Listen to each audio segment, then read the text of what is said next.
Bienvenidos a nuestra edición de Notidiario para el día de hoy. El día de ayer, en horas de la noche, la central de la policía recibió la información de un accidente serio en la zona de Pitternella.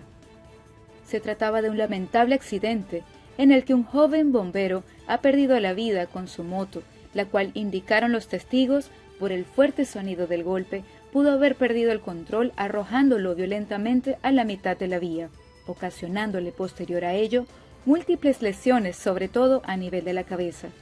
Ya para el momento en el que llegó la ambulancia al lugar, no pudieron hacer nada por el mismo, por lo que tristemente con él sería el 8º fallecido en tráfico en este año. Extra extiende sus condolencias a sus familiares. Durante la reunión del Consejo de Ministros que se realizó el miércoles de la semana pasada, el gobierno de Curazao tomó la decisión de ampliar la canasta básica de alimentos de primera necesidad, los cuales tenían un precio máximo de venta que ningún comercio debía sobrepasar a partir del 29 de agosto del año 2012.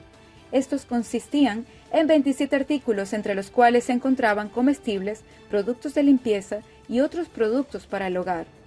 Con las nuevas regulaciones del gobierno, serán incluidos los productos de higiene y uso personal, alcanzando con ellos un total de 50 artículos que el primer ministro Gilmar Pisas indicó en rueda de prensa estarán revisando en tocos y supermercados, anunciando la decisión de iniciar una investigación en los mismos, debido a que algunos de estos han aumentado los precios por encima de lo establecido, utilizando como pretexto el aumento del transporte en el mundo, siendo que gran cantidad de productos pertenecen al inventario de mercancía ya existente y no a lo recibido en Curazao recientemente.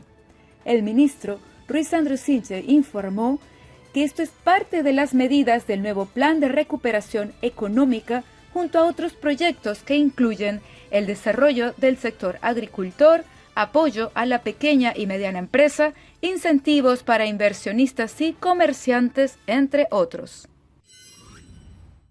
El día 18 de noviembre, en una decisión insólita, la ministra de Salud, señora Dorothy Peters-Janga, ha enviado una carta a los representantes de SBSB, Rosenda, Cristina y Semp, cobradores en el caso judicial que se abrió en contra de Abdallah Yerzagaray Jourdain, implicados en la malversación de fondos millonarios del seguro médico, actualmente camino a un veredicto temporal a favor de SBSB en Corte de Apelación.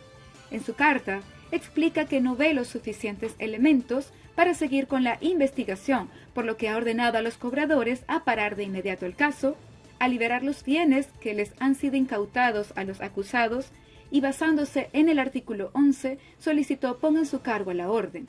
Los cobradores le respondieron a la ministra de inmediato, explicando que ellos no pueden seguir sus órdenes, ya que dicha ministra no tiene la autoridad de injerencia para ello.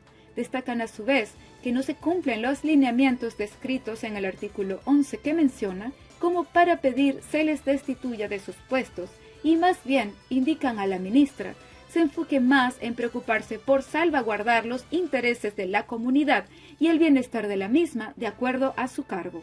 Y ahora nuestras noticias internacionales.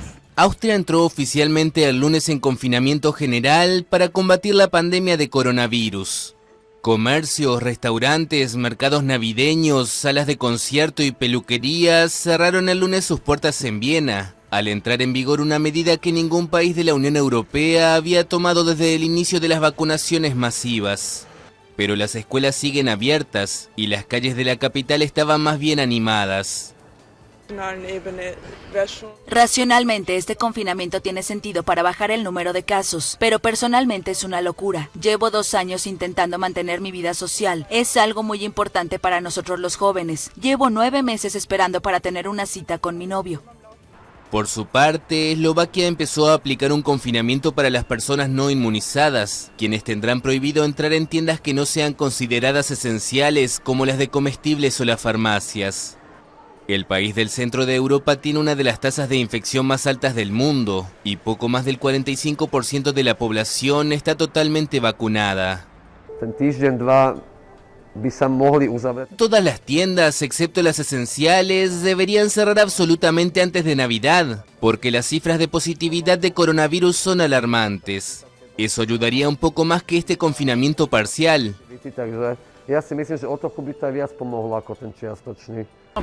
El gobierno ha vuelto a salir con algo poco práctico, solo molestan a la gente. En varios países de Europa, que vuelve a ser el epicentro de la pandemia, está subiendo el número de contagios y se endurecen las restricciones. Y con ellas crecen también la frustración y la rabia. Países Bajos vivió el domingo su tercera noche seguida de protestas, con fuegos artificiales y vandalismo en distintas ciudades. En Bélgica se registraron choques el domingo, cuando decenas de miles de personas se congregaron en oposición a las medidas dirigidas a los no vacunados. Los primeros ministros de ambos países rechazaron la violencia de las manifestaciones. Mientras tanto, el ministro de Salud alemán instó el lunes a sus compatriotas a vacunarse urgentemente y dijo que debido a la propagación de la variante Delta, al final del invierno boreal cada cual estará vacunado, curado o muerto. Zynisch genannt, geimpft, genesen oder gestorben sein.